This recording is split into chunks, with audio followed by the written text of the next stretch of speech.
আসসালামু আলাইকুম। আপনারা দেখছেন যে বাংলাদেশে যেইভাবে একটি বিমান দুর্ঘটনায় কত কোমলমতি ছাত্র নিহত হয়েছে, কিন্তু এই কোমলমতি ছাত্রদের লাশ গুম করার জন্য কিভাবে ষড়যন্ত্র করা হয়েছে আপনারা দেখেছেন। সো আপনাদেরকে বলবো যে কোনো ছাত্রের লাশ যেন গুম না করতে পারে। আমাদের দাবি হচ্ছে, আমরা এই দেশের অভিভাবক, আমরা এই দেশের জনগণ, আমরা এই দেশের গার্ডিয়ান, আমরা এই দেশের মানুষ। আমাদের দাবি হচ্ছে, আমাদের কথা হচ্ছে, আমাদের মাইলস্টোনের কলেজের যে ছাত্রছাত্রীগুলো নিহত হয়েছেন তাদের প্রপার পরিসংখ্যান যেন দেশ ও জাতির সামনে উপস্থাপন করা হয়। প্রত্যেকটি ছাত্রের যারা নিহত হয়েছেন তাদের লাশ যেন তাদের পরিবারের কাছে হস্তান্তর করা হয় সঠিকভাবে, এবং তাদের যেন রাষ্ট্র যেন তাদের ক্ষতিপূরণ দেয়। এটা হচ্ছে আমাদের, অন্য কোনো বিষয় না। আমাদের কথা হচ্ছে কোনো লাশ যেন গোপন করতে না পারে, কোনো লাশ যেন গুম করতে না পারে। সেই জন্য সকলকে ঐক্য থাকতে হবে, সকলকে সজাগ থাকতে হবে, সকলকে ঐক্যবদ্ধ থাকতে হবে। আর আরেকটা বিষয় হচ্ছে যেটা, যে ছাত্রদেরকে এখন ছাত্ররা এই লাশ যেন গুম করতে না পারে, সেই জন্য ছাত্ররা আন্দোলন নেমেছে, রাস্তায় নেমেছে।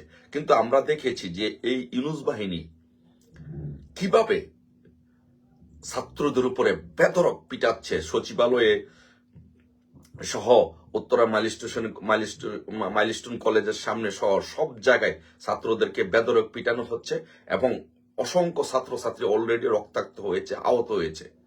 সো আমাদের কাছে যে খবরটুকু আছে, যে যদি কোনো ছাত্র এই আন্দোলন দমন করতে গিয়ে যদি কোনো ছাত্র যদি হত্যা হয়, কেউ যদি মারা যায়, তাহলে তাদের লাশ এই যে বিমান দুর্ঘটনায় যে নিহত হয়েছে তাদের লাশের সাথে একত্রিত করে ফেলা হবে, বলে দেওয়া হবে যে বিমান দুর্ঘটনায় মারা গিয়েছে। সো এই জিনিসটি খেয়াল রাখতে হবে, কোনো লাশ যেন কেউ এই আন্দোলনে যদি কোনো ছাত্রছাত্রী মারা যায়, তাহলে তাদের লাশ যেন বিমান দুর্ঘটনায় যে মারা গেছে তাদের লাশের সাথে যেন এক করে চালিয়ে দেওয়া না হয়। এই জিনিসটি খেয়াল করতে হবে। আর আরেকটা জিনিস খেয়াল করতে হবে, যে ছাত্ররা যে আন্দোলন করতেছে, এই ছাত্রদের আন্দোলনের উপর যে পুলিশ সেনাবাহিনীর যে হামলা হচ্ছে, সেই হামলায় কতজন ছাত্র এই পর্যন্ত নিহত হয়েছে, কতজন ছাত্র আহত হয়েছে, এটার একটি সঠিক পরিসংখ্যান, এটার একটি সঠিক তথ্য তুলে ধরতে হবে। এখানে কোনো ছাত্রের লাশ গুম করা যাবে না, কোনো ছাত্রকে লাশকে এই বিমান দুর্ঘটনায় নিহত ছাত্রদের লাশের সাথে একীভূত করে চালিয়ে দেওয়া যাবে না। আর আমরা সবসময় আমরা ছাত্রদের সাথে আছি। আমরা বাংলাদেশের ছাত্র সমাজ যে আন্দোলন করেছে, যৌক্তিক আন্দোলন, যেন কোনো লাশ যেন গোপন করা না হয়, সেই আন্দোলনে কোনো লাশ যেন চুরি করা না হয়, সেই আন্দোলনের সাথে আমরা এই দেশের জনগণ আছি, আমরা ছাত্র সমাজ আছি, আমরা সকলে এই দেশের জনগণের সাথে, ছাত্র সমাজের সাথে আমরা একতা পোষণ করছি। আর আরেকটা বিষয় সবাইকে লক্ষ্য রাখতে হবে, পাশাপাশি একটি জিনিস সবাইকে লক্ষ্য রাখতে হবে, সেই বিষয়টি হচ্ছে যে এই আমরা শুনেছি যে দুই একজন উপদেষ্টা নাকি পালিয়ে যেতে পারে। এই কথাটা শুনেছি যে দুই একজন উপদেষ্টা নাকি পালিয়ে যেতে পারে। তারা যখন আন্দোলন যদি তীব্র হয়, দানা বাঁধে, তাহলে এই দায়িত্ব তাদের উপর পড়তে হবে। এবং এমনও আলোচনা হচ্ছে, আমি সত্য মিথ্যা জানি না, যে আলোচনা হচ্ছে ফেসবুকে, সোশ্যাল মিডিয়ার কল্যাণে আমরা যেটি দেখতে পেলাম, যে এই হামলাটি হচ্ছে গোপালগঞ্জের হামলাকে